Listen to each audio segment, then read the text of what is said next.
Well, hello everyone and welcome back to another theme park obsession video. My name is Dylan and thank you so much for tuning back into the channel. Today I'm hanging out at the Disneyland Resort for a few more updates because there's so much more to talk about. So how about you and I dive right in.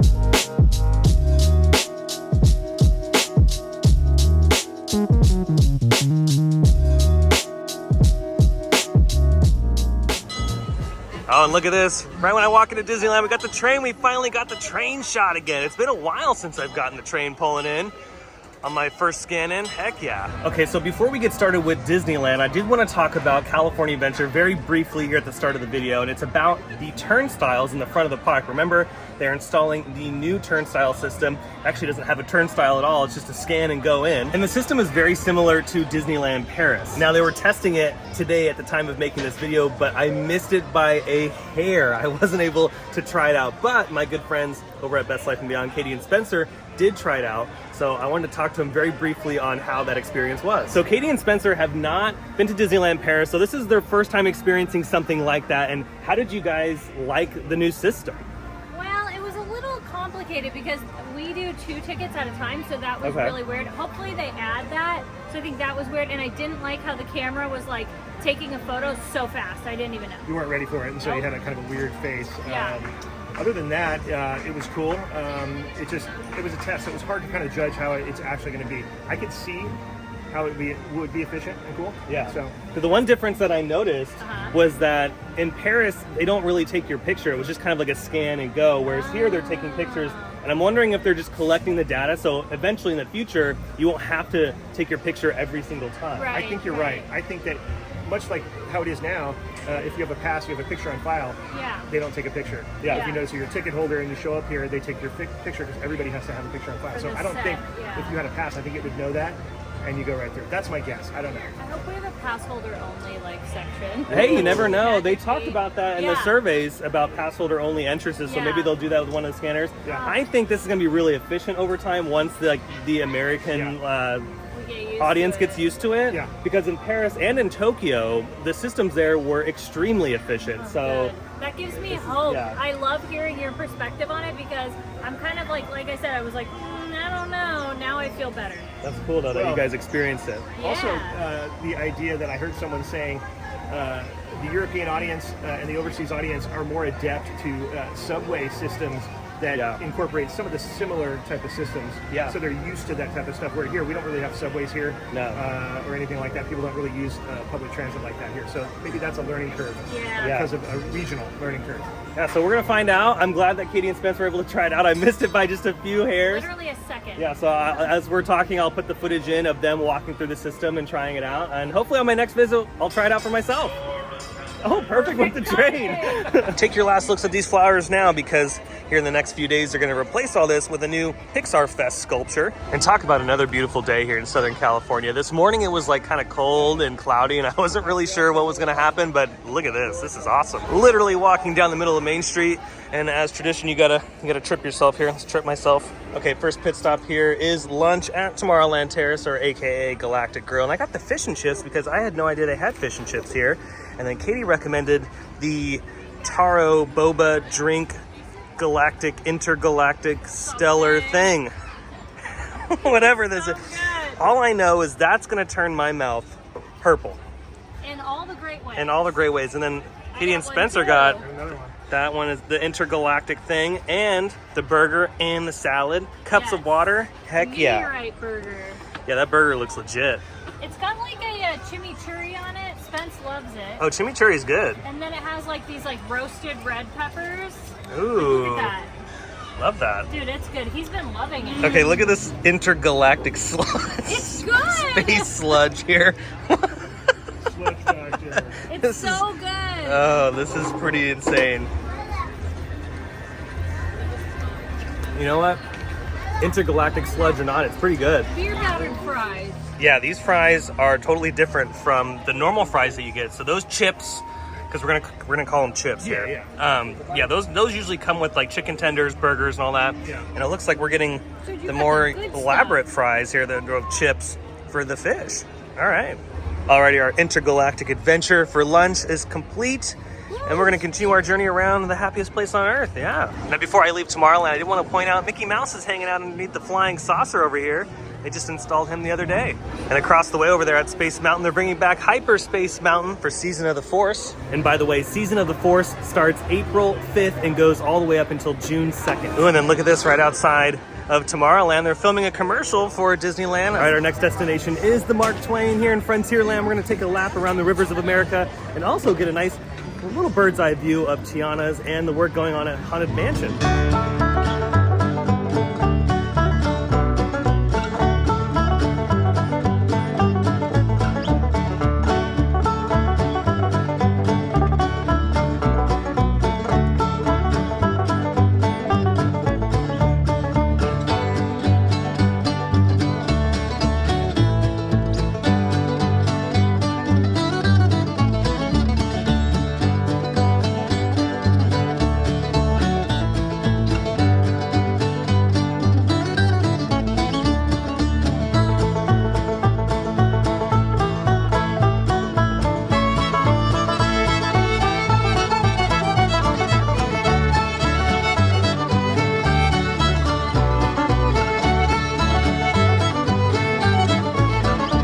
Okay, so now that I'm off the Mark Twain boat, I can talk about what I was seeing over the construction fence, because you're high up enough to where you can see over the wall ever so slightly, and there is a lot of activity happening behind me. And you know, this isn't just a simple like concrete pour or anything like that. No, there's a lot of heavy equipment behind me, and they're moving a lot of stuff around, which is really exciting.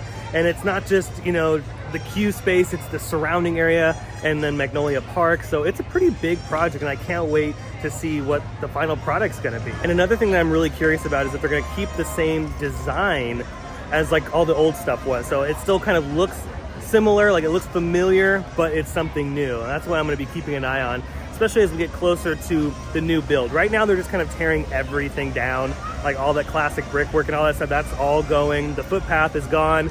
And then behind me here in Magnolia Park, like all that's gone. The only thing that remains are the trees, which is a good thing. For a while, I was so scared that they were gonna replace the trees, but it looks like all the trees are in the new design. And then here's just one more shot, especially with that gentleman that looks to be shaving off the top of the brick, the pedestals for the lamps, and they were connecting to the fence. Yeah. So it looks like the gentleman is shaving off the top of that. So again, like I was saying before, they might keep the same design language, so it seems familiar, but obviously this is something a little bit new. Okay, so over here in Critter Country, more changes are coming, not just with Tiana's Bayou Adventure, but in the form of new gift shops. There are 2 new gift shops that will be here in Critter Country, replacing some old ones. The first one is Ray's Berets, which will be replacing the old Briar Patch location. Now with this location, I'm surprised they didn't like demo it or maybe retheme the outside to it to make it look more like a shack. Like we see it at the beginning of Pirates of the Caribbean, because in Pirates of the Caribbean, you actually are traversing through a bayou. So that would have been kind of cool if they would have rethemed the outside to make it look more like what's going to be the outside of Tiana's Bayou Adventure. And then behind me, right next to Pooh Corner, they're replacing the one half of Pooh Corner to Louie's Critter Club. That will be opening up with this other gift shop as well, and that will be the attractions. I feel like the attractions formal exit gift shop. And because of these additions and the work going on at Tiana's Bayou Adventure, all of Critter Country, with the exception of Hungry Bear, will close May 1st. Yeah, just a heads up, if you're coming to the park here in the next few weeks, Winnie the Pooh will not be open. Will be closed starting May 1st, and Hungry Bear will be the only thing that you'll be able to access over here in Critter Country. As far as the reopening date, that's TBD. We do not know the reopening date information.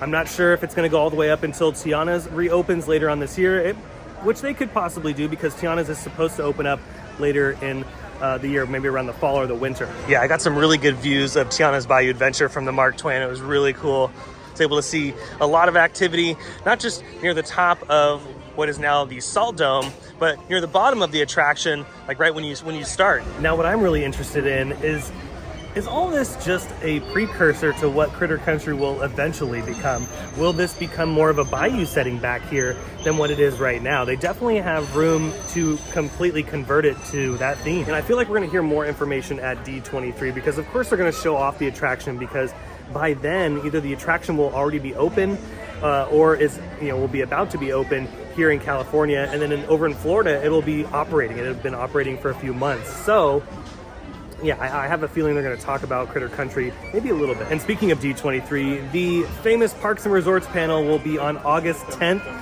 And I will be watching it live. I'm not going to be going to D23 this year, but you can bet that I will be watching because I think that'll be the most important Parks and Resorts presentation in a long time. They have to talk about something. They have to be more concrete about their future plans. You know, Tiana's and all that stuff, they've been working on this for a while now, but as far as any future projects, Disney has to really deliver on this one, and I'm hoping they do. Okay, so just a little recap as to the Tiana locations in the parks. We have the Tiana's location in New Orleans Square with the quick service, and we have the attraction, and then the 2 gift shops here in Critter Country. So those wondering where you can pick up your Tiana's merchandise, or maybe even see Tiana, it's gonna be right over here in this corner of the park. Okay, now here in Galaxy's Edge, they're doing something pretty exciting, and something that I've been wanting them to do for a long time. I've been mentioning it on the channel for years.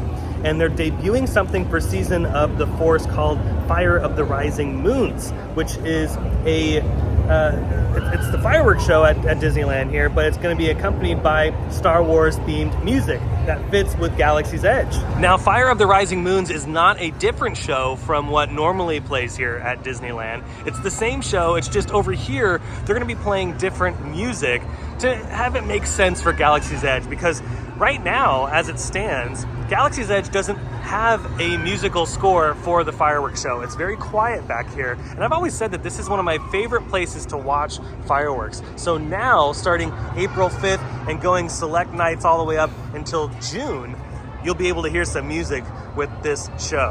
And you'll be able to see them right here, and then a few other locations throughout Galaxy's Edge. And if you want even more information, you can head over to the Disney Parks blog. They have all the information over there on this all-new rendition of the fireworks show here at the park. This is awesome. This is actually really good news.